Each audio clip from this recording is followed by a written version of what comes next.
देखिए, अभी कौन स्टेट प्रेसिडेंट है, वो कौन थे, अभी कौन चला गया, इसके बारे में हम लोगों को कोई मतलब जाने का इच्छा भी नहीं है, इंटरेस्ट भी नहीं है, क्योंकि तृणमूल पार्टी ऑलरेडी ख़त्म हो चुका है नहीं कुछ। और हम लोगों का विजन है कि बंगाल नया बंगाल हम लोग अच्छे से तैयार करें, उसके ऊपर हम लोग फोकस है, हम लोग का मिशन है। और वो पार्टी क्या कर रहा है, हम लोग को इसमें कोई इंटरेस्ट नहीं है। लोगों को लेके और जो नाम को लेके है, एक एक खेमा जो है ऋतु तो जिन लोगों ने इलेक्शन कमीशन में गए हैं, कल उनकी लगभग वो सुनवाई होने की बातचीत है। क्या कहना चाहेंगे जिस तरह से लोगों को लेके और पार्टी ऑफिस को ताला लगा दिया गया है, फिर ये लोग जाते जो अभी चल रहा है उसको देखते हुए क्या करना है? बस यही बोलना है कि जो इलेक्शन कमीशन का जो नियम है, जो संविधान का कानून का जो नियम है, कानून से चलेगा। उसमें जिसको मतलब जैसा उन्होंने पार्टी तैयार किया था, जिन लोगों को लिया था वही लोग उसको धोखा दिया, जो भी किया है, तो उन लोगों का है कि कौन किसको मिलेगा, ये तो इलेक्शन कमीशन कोर्ट कानून के ऊपर है। लेकिन आज जिस इलेक्शन कमीशन के बारे में लगातार वो कटाक्ष करते हुए आ रहे हैं कि वैनिश कुमार और ज्ञानेश कुमार जी को कहते हुए आ रहे हैं, तो ये पॉलिटिकल सेटिंग की भी बात करते हैं कि कहीं ना कहीं उनका पॉलिटिकल सेटिंग है और इस तरह का एक एजेंडा जो है बीजेपी चला रही है। देखिए, दुख तो लगेगा ही ना। 15 साल से इतना लूटा है सरकार, उसको 1% भी इसको मालूम ही नहीं था कि सरकार हाथ में ऑलरेडी चले गए हैं। जब अभया का जो आरजी का जो इंसिडेंट हुआ था, उस दिन ही अभया का मतलब उस दिन ही सरकार एक्चुअली चले गए थे। तो अभी इनको पता ही नहीं था कि आहिस्ता आहिस्ता करके नीचे का जो मिट्टी है वो भी चला गया है, आहिस्ता आहिस्ता करके टीएमसी का कुछ है ही नहीं, वो एक्चुअली वो वैनिश हो गया है। इसलिए इसको मतलब पता भी नहीं चला है कि तृणमूल पार्टी का जो लुटेरा था, जो चोर डकैत था, वही लोग ही सिर्फ पार्टी में थे, बाकी कुछ लोग ही नहीं थे। तो 3 दिन में पार्टी खत्म हो गया है। तो खुद को बोले कि वैनिश तृणमूल हो गया पूरा।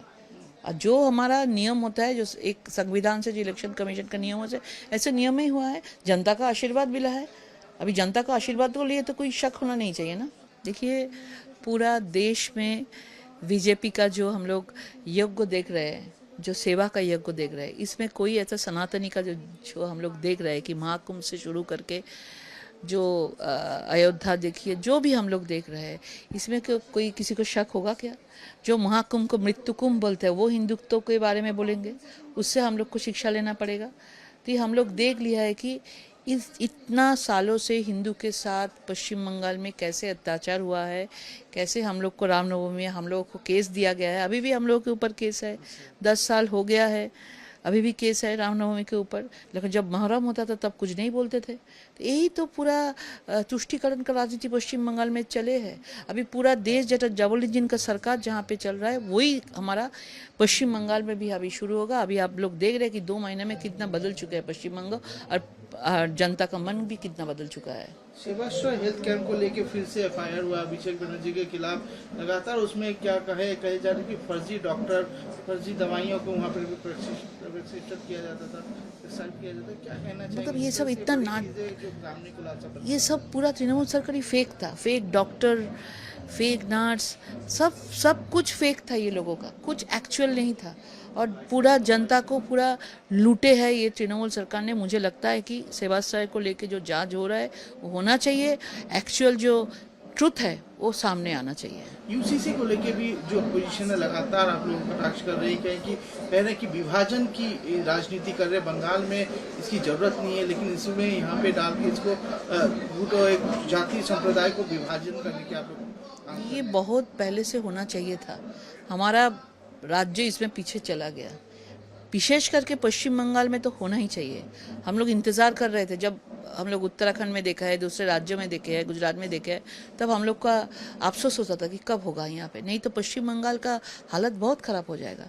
हमारा नया मुख्यमंत्री आया है, हम लोगों का पूरा उम्मीद है कि यूसीसी लागू होगा और पश्चिम बंगाल बहुत आगे डेवलपमेंट के विकास से बढ़ेंगे। 21 जुलाई को लेके भी संशय है, जिस तरह से दोनों गुटों में अभी ये चल रहा है कि कौन असली तृणमूल है, कौन नकली है, इसको लेके अभी वो लोग आपस में लड़ रहे हैं। अब 21 जुलाई को लेके भी दोनों गुटे आपस में है कि कौन मनाएंगे नहीं मनाएंगे, कहाँ पे करना है, इसको लेके भी अभी तक क्लियरेंस नहीं हो रहा है। क्या कहना चाहिए? 21 जुलाई तो मतलब किस विषय में 21 जुलाई होता था वो भी किसी को पता ही नहीं है।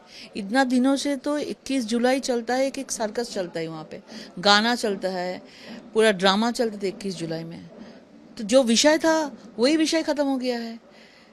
जो कारण में 21 जुलाई को शहीद दिवस मनाते हैं वो लोग कोई खुद का मंत्रित्व में ले लिया था।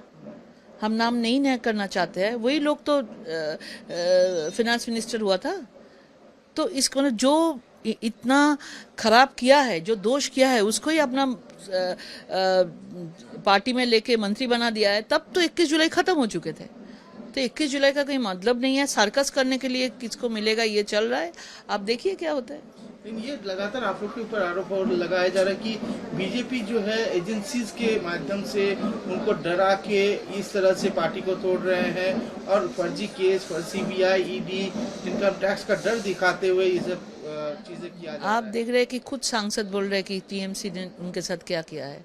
सांसद का मुंह से सुन रहे हैं आप लोग कि क्या परिस्थिति हालत है हुआ है। अभी सिर्फ चंदिमा दी अभी निकल के बोल रहा है कि जो बजट पेश करते थे उस दिन पता चलता था कि क्या बजट है, कभी उसके साथ चर्चा ही नहीं होता था। ये क्या सरकार चलते थे पश्चिम बंगाल में या सर्कस पार्टी चलते थे, हम सब लोगों को पता था। लेकिन जनता इसके लिए वेट कर रहे थे कि कब इलेक्शन आएगा, कब इसको उखाड़ के फेंक देंगे। तो यही किया है। जी ने भी इसके खिलाफ अपना मोर्चा खोला जो कि आपके खिलाफ संसद में वहाँ पे चुनाव लड़ा था। आज बोल रहे कि मुझे पता नहीं था कि इतना करप्ट पार्टी है, इतने कुछ हो रहा है। अब क्या कहना चाहेंगे? उनके लिए मैं कुछ नहीं बोलूंगी, नो कमेंट्स। सीआई ने रिजेक्ट किया एलिगेशन ममता बनर्जी के भवानीपुर वोट काउंटिंग को लेके। सीआई ने जो ममता बनर्जी ने कहा था कि वहाँ पे जो काउंटिंग के दौरान कुछ ना कुछ गड़बड़ की गई है, उसको रिजेक्ट कर दिया। देखिए एक्चुअली वो हार चुका है और ये कभी भी वो अगर बोलेगा तो करेंगे, लेकिन जो फैक्ट है उसको मानना पड़ेगा। वो मान नहीं पाते हैं कि वो हार चुका है। नंदीग्राम में भी जब 2021 में नंदीग्राम के इलेक्शन हुआ था तब भी वो मान नहीं पाया, बार बार बोलते थे। अभी भी वो मान नहीं पा रहा है कि वो हार गया है। उसके बाद ये हार ही बार बार रिपीट होगा। जब भी वो जो भी करेंगे, पार्टी खत्म हो चुका है, नेता लोग खत्म हो चुका है और ममता बनर्जी जो बोल रहे हैं कि उसका थोड़ा सा उम्मीद अगर होगा वो भी नहीं होगा क्योंकि जनता ने इसको रिजेक्ट किया है। पश्चिम बंगाल में सरकार बनने के बाद सबसे बड़े तरीके से इस बार श्यामा प्रसाद मुखर्जी का जो मूर्ति का यहाँ पे कल शिंगारनाश होने जा रहा है।